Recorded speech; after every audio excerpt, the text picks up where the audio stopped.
Assalamualaikum warahmatullahi wabarakatuh. Waalaikumsalam Waalaikumsalam warahmatullahi warahmatullahi wabarakatuh. wabarakatuh. Kami dari kelompok 6 dari mahasiswa PPG Prajabatan Gelombang 2 tahun 2022 dari Universitas Muhammadiyah Makassar akan mempresentasikan mengenai ruang kolaborasi di topik 5 mata kuliah pemahaman peserta didik dengan tema pengukuran pemahaman peserta didik. Adapun anggota kelompok kami yaitu saya Rahma Mahdin Ibrahim, Dwi Yumna, Nurbaiti Basri, Rodia Nahdlatul Wardah, Trisna Irianti, dan Iing Sulastri. Selanjutnya, instruksi atau materi yang akan kami sampaikan pada presentase kami malam ini adalah yaitu setelah mempelajari konsep asesmen, pengertian, fungsi, tujuan, jenis, contoh, silakan bekerja dalam kelompok 3-4 orang dengan waktu bekerja 1 SKS untuk menyelesaikan analisis studi kasus berikut. Saat ini adalah permulaan tahun ajaran baru. Anda adalah seorang wali kelas 4 SD yang memiliki anak didik usia 10 tahun bernama Diana.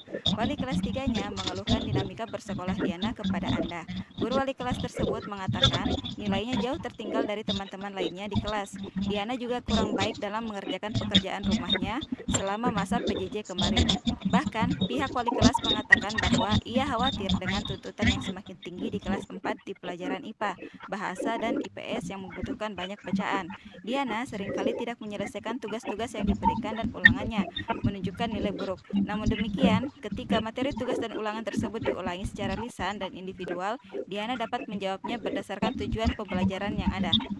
Kira-kira bagaimanakah cara melakukan asesmen terhadap keadaan Diana? Kemudian, instruksi selanjutnya yaitu jenis asesmen apakah yang akan diberikan kepada siswa tersebut. Jelaskan pertimbangan Anda. Kemudian, selanjutnya kesimpulan apa yang Anda dapat tarik dari asesmen yang Anda desain dan lakukan tersebut. Untuk penjelasan mengenai instruksi tersebut akan disajikan oleh rekan saya. Dengan ini dipersilahkan. Baik, terima kasih atas kesempatannya. Cara melakukan asesmen terhadap keadaan Diana yaitu dengan menyesuaikan karakteristik Diana yang memiliki kemampuan mengerjakan ulangan secara lisan dan individual sehingga proses asesmennya boleh disesuaikan dengan kondisi Diana. Untuk selanjutnya saya serahkan kepada rekan saya.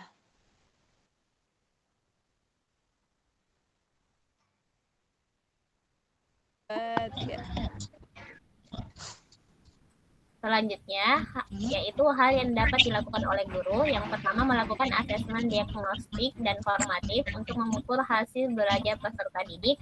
Yang kedua, menjalin pendekatan secara emosional untuk mencari tahu penyebab masalah yang dialami oleh peserta didik. Yang ketiga, memberikan umpan balik dapat berupa pujian untuk meningkatkan motivasi peserta didik ketika mereka mampu menjalankannya.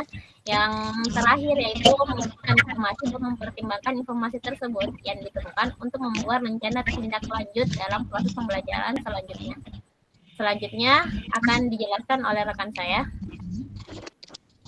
Pertanyaan selanjutnya, jenis asesmen apakah yang akan Anda berikan kepada siswa tersebut? Jelaskan pertimbangan Anda. Menurut kami, jenis asesmen yang dapat diberikan kepada Diana adalah performance assessment berupa penilaian, di mana pengamatan terhadap unjuk kerja, tingkah laku, atau interaksi Diana. Performance assessment digunakan untuk menilai kemampuan Diana melalui penugasan. Penugasan tersebut nantinya dirancang khusus untuk menghasilkan respon secara lisan. Hal ini dirancang dengan mempertimbangkan kondisi Diana ketika pemberian materi, tugas, dan ulasan tersebut diulangi secara lisan dan secara individual di mana Diana mampu menjawabnya. Atas pertimbangan inilah jenis asesmen yang tepat diberikan kepada Diana yaitu performance assessment dengan tes objektif jenis esai atau lisan berdasarkan observasi karakter Diana, di mana Diana lebih interaktif secara langsung dalam proses pembelajaran. Yang dapat dilihat bahwa Diana lebih menyukai lisan dan mendapatkan nilai yang bagus, serta lebih percaya diri dengan berbicara langsung, mengutarakan apa yang telah dia pelajari dan yang diketahui.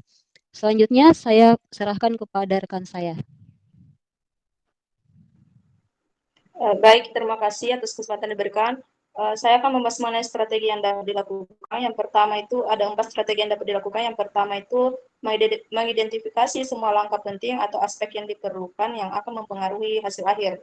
Dan yang kedua itu menuliskan kemampuan khusus yang diperlukan untuk menyelesaikan tugas. Dan yang ketiga mengenai mengusahakan kemampuan yang akan diukur tidak terlalu banyak sehingga dapat diamati. Dan strategi yang dapat dilakukan selanjutnya yaitu menentukan indikator apa saja bila penugasan yang berbeda dengan kriteria setiap pilihan. Itu saja mengenai strategi yang dapat dilakukan. Selanjutnya akan dilanjutkan oleh rekan saya. Baik, yang terakhir yaitu kesimpulan yang dapat ditarik dari asesmen yang telah dilakukan. Jadi kesimpulannya yaitu Diana memiliki kesulitan dalam menyelesaikan tugas dan ulangan secara tertulis, namun mampu menjawab dengan baik saat dilakukan secara lisan dan individual. Oleh karena itu, diperlukan strategi pembelajaran yang lebih variatif dan menyesuaikan dengan kebutuhan dan kemampuan Diana. Selain itu, guru perlu mengembangkan metode pembelajaran yang lebih kreatif dan inovatif, seperti misalnya menggunakan media pembelajaran yang menarik, kemudian mengadakan diskusi kelompok, dan memberikan bahan bacaan yang disesuaikan dengan tingkat pemahaman Diana. Selain itu, perlu juga dilakukan asesmen formatif secara teratur untuk memantau kemajuan Diana dan menyesuaikan pembelajaran agar lebih efektif dan efisien. Demikian, saya kembalikan kepada moderator. Baik, terima kasih. Demikian presentase kami kali ini. Semoga bisa mendapatkan ilmu yang bermanfaat dari presentase ini. Akhir kata, Assalamualaikum warahmatullahi wabarakatuh. Waalaikumsalam warahmatullahi wabarakatuh.